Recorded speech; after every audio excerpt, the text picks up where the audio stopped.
इफ्तारी में जाने का मतलब हिंदुओं से नफरत करना नहीं होता। ऐसा परसेप्शन इस देश में न परोसा जाए, ये देश के लिए बहुत खतरनाक होगा। हमें प्यार से हिंदू बुलाए, मुसलमान बुलाए, सिख बुलाए, ईसाई बुलाए, जो प्यार से और सम्मान से बुलाता है हम उसकी भावनाओं का ख्याल रख के उसके कार्यक्रम में जाते हैं। हम दोनों से एक साथ भी तो मोहब्बत कर सकते हैं। हम हिंदू से भी प्यार करें, हम मुसलमान से भी प्यार करें, हम हिंदू के त्योहारों में भी शामिल हों, हम मुसलमान के त्योहार में भी शामिल हों, उनके नवरात्र में भी उनके इफ्तारी में भी शामिल हों, हिंदुओं के नवरात्र में भी शामिल हों। ऐसा देश भी तो हम बना सकते हैं कि हम हिंदुओं के दुश्मन हो गए तो ये हंसने लायक बात है, क्योंकि हम खुद हिंदू हैं। हम हिंदुओं का दुश्मन होने का मतलब है कि हम अपने परिवार के दुश्मन हो गए, अपने बच्चों के दुश्मन हो गए, अपने रिश्तेदारों के दुश्मन हो गए, क्योंकि हमारे सारे रिश्तेदार हिंदू हैं। फिर से गोदी मीडिया एंकर जो है बस एक ही टॉपिक उठाकर लेकर आई है, हिंदू मुस्लिम। यहाँ पर देखिए कि राजकुमार भाटी किस तरह से नाविका कुमार को यहाँ पर घेरते हैं, गोदी मीडिया को घेरते हैं और सरकार को घेरते हैं कि ये सिर्फ और सिर्फ हिंदू मुस्लिम की राजनीति ही क्यों करते रहते हैं। आखिर इनके टॉपिक्स जो है आप जब भी देखेंगे सिर्फ और सिर्फ हिंदू मुस्लिम के मुद्दे को उठाते रहते हैं ये लोग, जैसे कि देश में कोई और मुद्दा बचा ही नहीं है। लेकिन पहला सवाल मेरा राजकुमार भाटी जी को जाता है, समाजवादी पार्टी के प्रवक्ता हैं। राजकुमार भाटी जी, इफ्तार पर होड़ लगी हुई है, सब दौड़ दौड़ कर जा रहे हैं। कहां जा रहे हैं? मुस्लिम लीग की पार्टी पर। और वहां मणिशंकर अय्यर पाकिस्तान के हाई कमीशन पहुंच गए इफ्तारी के लिए। राम मंदिर जाने का किसी को समय नहीं है। एकदम भक्षणा कर दी थी आपने उस प्राण प्रतिष्ठा की, और क्या क्या नहीं कहा था। मृत्यु कोम महाकोम कहने वाले इस तारीख के लिए बहुत जल्दी चले जाते हैं। यहाँ पर दिक्कत ये है कि नाविका कुमार जैसे गोदी मीडिया के पत्रकार जो है वो सरकार से सवाल पूछते नहीं। देखिए कितनी शर्म की बात है कि यहाँ पर नाविका कुमार विपक्ष से इस बात की शिकायत कर रही है कि आपने महाकुंभ को मृत्यु कुंभ कहा, ये वो। क्या आपने नहीं देखा, क्या आप जैसे पत्रकारों ने नहीं देखा कि महाकुंभ में कितने लोगों की मृत्यु हुई, कितने लोगों की जाने गई, कितने अपनों ने अपनों को खोया यहाँ पर। लेकिन आपने यहाँ पर कभी भी सरकार से सवाल पूछा? इस पर नहीं पूछा, क्योंकि आपको सवाल पूछने से डर लगता है, या फिर आप सरकार की तरफ से सरकार के प्रवक्ता बनकर यहाँ पर विपक्ष से सवाल पूछते हैं। तो दिक्कत ये है, ये सवाल जो आप आज विपक्ष से कर रही है, ये सवाल आपको सरकार से पूछनी चाहिए थी कि आखिर महाकुंभ में इतनी मृत्यु क्यों। ये राजकुमार भाटी जी, हिंदुओं से, सनातन से इतनी नफरत क्यों है?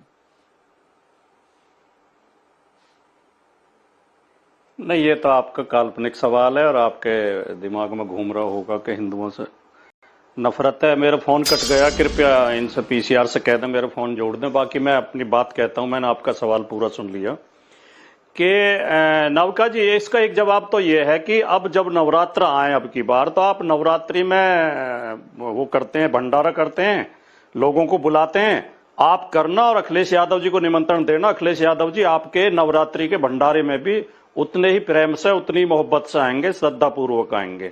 हम लोग चाहे हमें प्यार से हिंदू बुलाए, मुसलमान बुलाए, सिख बुलाए, ईसाई बुलाए, जो प्यार से और सम्मान से बुलाता है हम उसकी भावनाओं का ख्याल रख के उसके कार्यक्रम में जाते हैं। तो इफ्तारी का जवाब तो ये है, इफ्तारी में जाने का मतलब हिंदुओं से नफरत करना नहीं होता। ऐसा परसेप्शन इस देश में न परोसा जाए, ये देश के लिए बहुत खतरनाक होगा। देश विभाजित हो जाएगा कि किसी मुस्लिम समुदाय के कार्यक्रम में जाना हिंदुओं से नफरत करना है। हम दोनों से एक साथ भी तो मोहब्बत कर सकते हैं।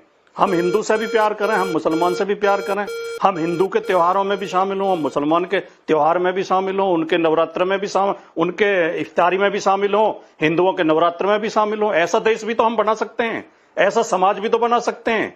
हमारा ऐसी सोच क्यों है कि जो इफ्तारी में चला गया वो हिंदुओं का दुश्मन हो गया? नंबर एक बात। दूसरी बात, जब आप ये कहती हैं कि अखिलेश जी का नाम लेके या ममता बनर्जी जी का नाम लेके या मेरा नाम लेके कि हम हिंदुओं के दुश्मन हो गए, तो ये हंसने लायक बात है, क्योंकि हम खुद हिंदू हैं। हम हिंदुओं का दुश्मन होने का मतलब है कि हम अपने परिवार के दुश्मन हो गए, अपने बच्चों के दुश्मन हो गए, अपने रिश्तेदारों के दुश्मन हो गए, क्योंकि हमारे सारे रिश्तेदार हिंदू हैं, हमारे बच्चे हिंदू हैं, हमारा परिवार हिंदू है, हमारा पड़ोस हिंदू है। तो ये एकदम हास्यास्पद बात है। लेकिन सवाल असली ये है नाविका जी, ये क्यों हो रहा है? ये इसलिए हो रहा है कि उत्तर प्रदेश में अभी पुलिस भर्ती का रिजल्ट आया है। ओबीसी और एससी के साथ खुली बेईमानी की गई है। ओबीसी की सीटें रोक रोक कर ओबीसी की कट ऑफ ऊपर है और ईडब्ल्यूएस की कट ऑफ नीचे है, यानी ईडब्ल्यूएस ओबीसी से कम नंबर पाके सेलेक्ट हो रहा है। यही शिक्षक भर्ती में हुआ था। शिक्षक भर्ती में हाईकोर्ट का आदेश है कि 3 महीने के अंदर नई सूची बनाई जाए और ओबीसी को भर्ती किया जाए। ओबीसी के साथ जो बेईमानी हुई है, योगी जी ने नहीं बनाई।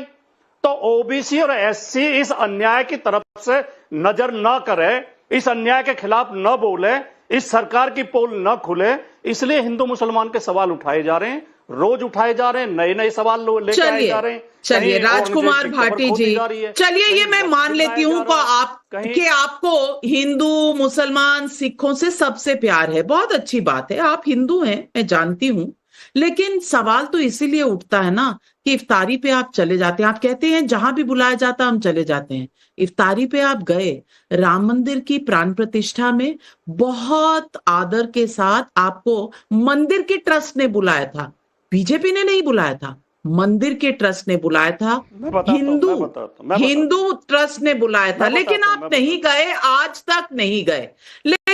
लेकिन आपने मुझ पर सवाल उठाए, कोई बात नहीं, मैं सुधांशु त्रिवेदी जी से पूछती हूँ, क्या मजबूरी है सुधांशु त्रिवेदी जी कि जेपीसी की मीटिंग आऊंगी नहीं राजकुमार भाटी जी, आपने कहा कि हिंदू मुस्लिम जो भी बुलाएगा हम जाते हैं, भागना नहीं चाहिए।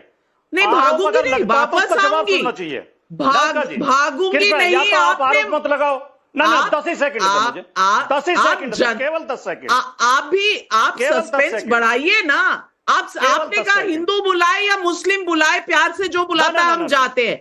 सुधांशु जी जवाब दे ले, मैं आपके पास ही वापस आऊंगी, मैं कहीं नहीं जा रही, मुझे किसी इफ्तारी में किसी भजन कीर्तन पे जाना ही नहीं है, आप ही के साथ बैठी हूँ। सुधांशु जी तब नहीं आए, डिबेट का तरीका गलत है, या तो आप आरोप न लगाती, नहीं तो आप मुझे जवाब देने का समय दें। किसी के ऊपर आरोप लगाया जाता है तो उसका जवाब देने का समय दो, आप 10 ही सेकंड दो, केवल मैं 10 सेकंड मांग रहा हूं।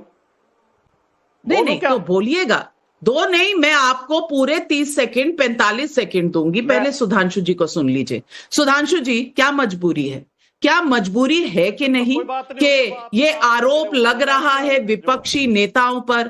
क्या मजबूरी है कि नहीं इनकी कि इनको कॉन्ट्रैक्टर्स के लिए रिजर्वेशन करना पड़ता है, 4% का रेजोल्यूशन वक्फ बोर्ड के खिलाफ पास करना पड़ता है? कोई मजबूरी होगी ना।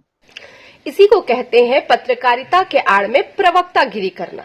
ऐसा नहीं लग रहा है कि ये कोई बीजेपी की प्रवक्ता यहाँ पर बैठी हुई है जो विपक्ष पर हमला और अपने पक्ष से मधुर मधुर बातें कर रही है। यहाँ पर आपने सवाल देखा, जो लहजा था या जो सवाल था इनका पूछने का, विपक्ष से ये इस तरह से पूछ रही थी, इस तरह से उनको घेर रही थी जैसे कि विपक्ष पक्ष में बैठा हो, सरकार उनकी हो और सवाल उन पर दागे जा रहे। और जब बारी आती है पक्ष की तो वो मधुर भाषा में वो विपक्ष की कमजोरियां या विपक्ष के बारे में पक्ष वालों से पूछ रही कि बताइए इनकी क्या मजबूरी रही होगी, इनकी क्या कमजोरी मजबूरी, ये सवाल ये पक्ष से पूछ रही है ताकि पक्ष वाले यहाँ पर आए और खुशी खुशी होकर घर जाए। अरे भाई, कम से कम आपने जर्नलिज्म की पढ़ाई तो की होगी, तो उसके कुछ बेसिक एथिक्स, कुछ मोरल वैल्यूज होंगे जर्नलिस्ट के, वो तो आपने पढ़ा होगा। लेकिन यहाँ पर आकर आप जर्नलिज्म की आड़ में क्या कर रहे हैं पता नहीं, दागदार आप मतलब दाग लगा रहे हैं। देखिए, पहली बात मैं स्पष्ट कर दूं, राजकुमार भाटी जी ने कहा किसी के शादी ब्याह की दावत या कार्यक्रम की दावत और रोजा अफ्तारी में अंतर है। रोजा अफ्तारी एक धार्मिक कार्यक्रम है जो रोजेदारों को रखना चाहिए। मैं विनम्रता से पूछना चाहता हूं, जितने लोग इसमें बैठे हुए दिख रहे थे, इसमें रोजेदार कौन था? जया बच्चन जी, अखिलेश जी या सोनिया गांधी जी? अगर आप बगैर रोजेदार हुए रोजा अफ्तार करते हैं तो यह मुस्लिम भावनाओं का मजाक उड़ाना है। जैसे कोई आपने कहा कि नवरात्र आने वाली हैं, तो जो नवरात्र रखता है वो कन्या खिलाता है आखिरी दिन। अब क्या, मैंने नवरात्र भी नहीं रखी और मैं तो देवी को मानता भी नहीं, और मगर मैं कन्या के रूप में खाने के लिए आ जाऊं, गजब है साहब। ये कहा जाएगा तो हिंदू धर्म का मजाक। दूसरी बात, ये किस पार्टी द्वारा बुलाई गई है रोजा अफ्तारी? ये मुस्लिम लीग जिसने देश का विभाजन कराया। और जो लोग बचने का प्रयास करते हैं, मैं उनसे कहना चाहता हूं, आपके लाखों दर्शकों से चेक कर लें, ये इंडियन यूनियन मुस्लिम लीग के संस्थापक मोहम्मद इस्माइल, जिन्होंने मार्च 1948 में नाम बदल के इंडियन यूनियन मुस्लिम लीग किया, वो जिन्ना की मुस्लिम लीग के दक्षिण भारत के अध्यक्ष थे, सेम मोहम्मद इस्माइल। और जिन्होंने 1946 की प्रोविंशियल असेंबली के इलेक्शन में मद्रास प्रेसिडेंसी, जिसमें लगभग पूरा दक्षिण भारत आता था, 30 में से 30 सीटें मुस्लिम लीग ने जीती और मुसलमानों का 95% वोट मिला। कितना? 95%, जबकि पता था दक्षिण भारत कहीं से भी नहीं जाने वाला है पाकिस्तान में, और वो सारे के सारे मुसलमान नहीं हैं। और उसके बाद उनको जानते क्या उपाधि दी गई थी राजकुमार भाटी जी? कायदे मिल्लत। क्योंकि कायदे आजम जिन्ना कहा जाता था मोहम्मद इस्माइल और पीके पोकर साहब बहादुर, ये दो जिन्ना के इक्विवेलेंट माने जाते थे, और यही मुस्लिम लीग के सदस्य बने। और 27 अगस्त 1947 को कॉन्स्टिट्यूएंट असेंबली में इन लोगों ने डिमांड की कि मुसलमानों को सेपरेट इलेक्टोरेट दिया जाए। अभी बदत है भाई, अभी बदत है। राजकुमार भाटी जी, सवाल कई उठाए, सुधांशु त्रिवेदी जी ने जवाब मैं बिल्कुल जवाब देता हूं। सुधांशु त्रिवेदी जी पूरे 5 मिनट बोले हैं। मैं उम्मीद करूंगा कि आप मुझे 2 मिनट दे देंगे और अनइंटरप्टेड दे देंगे, बीच में नहीं रोकेंगे, ये उम्मीद करता हूं। और आप मुझ पे भड़केंगे नहीं कि मुझे पत्रकारिता मत सिखाओ, मुझे 35 साल हो गए पत्रकारिता करते हुए। मैं एक तो ये कहना चाहता हूं, ये डिबेट का तरीका नहीं होता कि आप मेरे ऊपर आरोप लगा के और आगे बढ़ जाएं, जवाब देने का मौका ना दें। मुझे 10 सेकंड देने चाहिए थे उसी समय आपको। नंबर 1 बात, आपने कहा कि प्राण प्रतिष्ठा समारोह में सम्मानपूर्वक बुलाया गया था। सम्मानपूर्वक नहीं बुलाया गया था। जिन्हें सम्मानपूर्वक बुलाया गया था उन्हें चंपत राय जी और योगी आदित्यनाथ जी निमंत्रण पत्र घर घर जाकर दे रहे थे और फोटो खिंचवा के मीडिया पे चलवा रहे थे। हमारे राष्ट्रीय अध्यक्ष अखिलेश यादव जी को उससे भेज दिया था, डाक से जो होती है, डाक से एक वो भेज दिया था, वो भी एक दिन पहले भेजा था। नंबर 1 बात। दूसरा, जो हमारे भाई सुधांशु जी ने कहा, मुझे सुधांशु जी को आज पहली बार यह कहना पड़ रहा कि आपको भारतीय संस्कृति की बहुत कम समझ है, आप जानबूझ के उसको बरगला रहे हैं लोगों को। शादी विवाह मैंने नहीं कहा था कि शादी विवाह का निमंत्रण, आपने कहा इफ्तारी केवल रोजेदार करते हैं। इफ्तारी रोजेदार करते हैं, लेकिन वो सम्मान के लिए बाकी लोगों को बुलाते हैं, दूसरे धर्म के लोगों को भी बुलाते हैं। भारतीय संस्कृति का अनिवार्य हिस्सा है। और नवरात्रे में केवल वो नहीं बुलाए जाते जिनका व्रत होता है, निमंत्रण पत्र खूब बांटे जाते हैं, बड़े भंडारे किए जाते हैं, रिक्शे वाले गरीब लोग भी बुलाए जाते हैं और नेता भी बुलाए जाते हैं। तीसरा, आपने कहा, आप आए मुस्लिम लीग की बात पे। भाई साहब, जिस मुस्लिम लीग ने पाकिस्तान बनाया था, जिसने देश का बंटवारा किया था, वो मुस्लिम लीग पाकिस्तान में चली गई। ये मुस्लिम लीग इंडियन मुस्लिम लीग है। और जो वो मुस्लिम लीग थी जिन्ना वाली, जिसने पाकिस्तान बनवाया था, उनके साथ आपके पार्टी ने मिलकर सरकारें बनाई थी।